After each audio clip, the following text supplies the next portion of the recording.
Hello everyone, my name is Raigna and today I'm going to show you how to use sugar wax to wax at home or do sugaring, which is basically the same.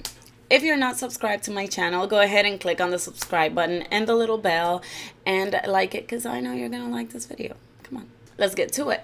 First of all, I need to get some things off the bat. One of the most important things for a perfectly done waxing or sugaring is to exfoliate your skin prior to this. What I do is the night before, I just exfoliate my skin. This will remove dead skin cells from the top of your skin and will reveal any hairs that are mixed up in there, ingrown and everything, and that will help us eliminate all the hairs perfectly so that it'll take longer for you to sugar yourself again.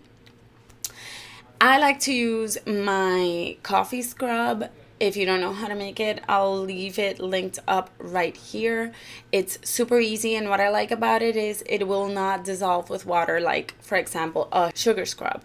So it's going to help you eliminate all the skin cells. It's going to last a long time. And also it helps with cellulite and blood circulation. So it's pretty good.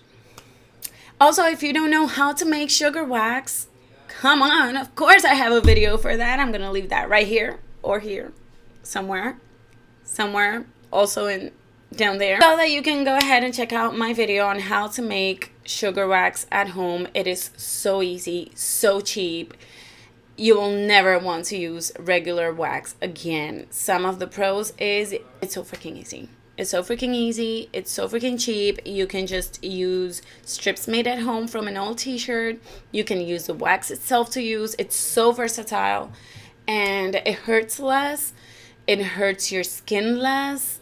It dissolves easily. Even if it's on your clothes or your hair, you just dip in some water and that is it. And you can reuse the strips if you like strips. You can just dip them in water and the sugar will dissolve and they're ready to use again. So it is so wonderful in so many ways. Why not do it? All right, so if you already know how to make the wax, but you don't know how to use it, of course I'm going to show you. All right, so first what we're going to do, and yes, this is me speaking in Spanish, but it doesn't really matter. It's still me, guys. We are going to, depends on how you want to use the wax, okay? If the way you made the wax at room temperature comes out really soft, like you can dip your finger super easily in, then you can just go ahead and use it as it is, either with a chopstick, with a knife that's, you know, like not, you won't cut yourself with it, or with your hands. And you can just go ahead and apply it as I will show you in a few minutes, okay? If your wax is a bit hotter at room temperature, you can do one of two things. Either warm it up a little bit so that it's at body temperature, just a little bit warm. It won't burn, but it's a bit warm. You can just put it like 8 seconds, 10 seconds in the microwave and that's it. Or we can warm it up with our hands, and that's what I'm going to show you how to do right now. So you basically take the knife itself and dip it in the sugar so you can take some of it out. And what we're going to do is knead, I don't know how to say this word, okay? Okay? I don't know how to say it, but we're going to knead the sugar. Knead the sugar. Fritch! How do you say, what word is it? I'm gonna Google it. And knead. We're going to knead the sugar. And this is what we're going to do. Basically, this will help us take it to body temperature, and so that it is easier to work with just with our hands. This is so we can work with it just with our hands. So basically, you're going to do this movement over and over again, over and over again. We're warming it up. We're giving it shape. We're making it moldable. And yeah, once you feel like you can squish it in your hands easily, then it's ready to work. Basically, what we are going to do is you're going to start taking your wax on these 3 fingers mainly, and you're going to apply it on your skin in the opposite direction in which the hair grows. Yes, I know normal wax is the other way around, but I'll tell you why it is this way with sugar wax. we are applying it on the opposite direction in which the hair grows, so it will tangle itself up in the hairs. It will hold on to the hairs, not so much your skin, and that's why it hurts a lot less. That doesn't mean it doesn't hurt. Remember, pain has everything to do with you. It's individual with each person. Everyone has a different pain spectrum, umbral. I don't know how to say it. Threshold. Okay. Everyone has a different pain threshold. So basically what for me could be like a little pinch, for you could be chaos. Total chaos, unstandable pain. So it's kind of individual to each person. To me, it hurts a lot less than normal wax. In fact, in all my body, it basically doesn't hurt. It just kind of itches a little bit, except on the Brazilian area, if you know what I mean. It hurts there. It hurts like a motherfucker. Saying, I gotta be honest. That is horrible. Moving on. So we apply it on the opposite direction in which the hair grows. And then we're going to, with a flicking movement, fast. Do not think about it. Pull on the opposite side. So basically we're going to flick or pull in the direction in which the hair grows. This is a lot better because you're actually pulling the hair in the direction in which it grows. So it is easier to actually pull it out instead of breaking it.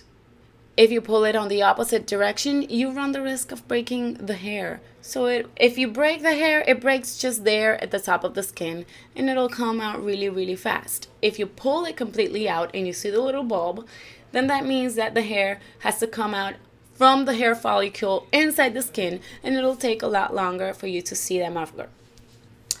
So again, we just make that little ball once again with our hand and reapply in another area.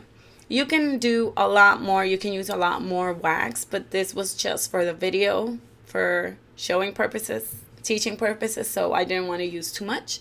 But basically, yeah, you can just do this over and over and over again. And as you use it, you will see that the wax changes color. That's because it's also exfoliating your skin a little bit. So it's normal. But also, once you keep on using it, your body temperature will heat up the wax more further. Just like candy, if you put it in your pocket and you keep it real close to you, it's gonna melt. So that's what's gonna happen in time with our wax if you're using your hands.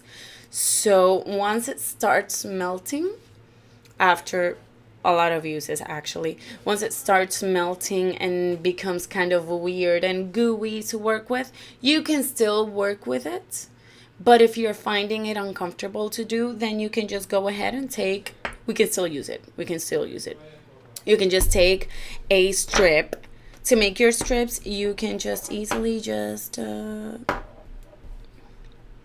if you want to make strips, you can just cut an old t-shirt, or a very old ugly pajamas like I did. And you're not going to cut anything more because you can just reuse this forever until it dies. But yeah, whatever.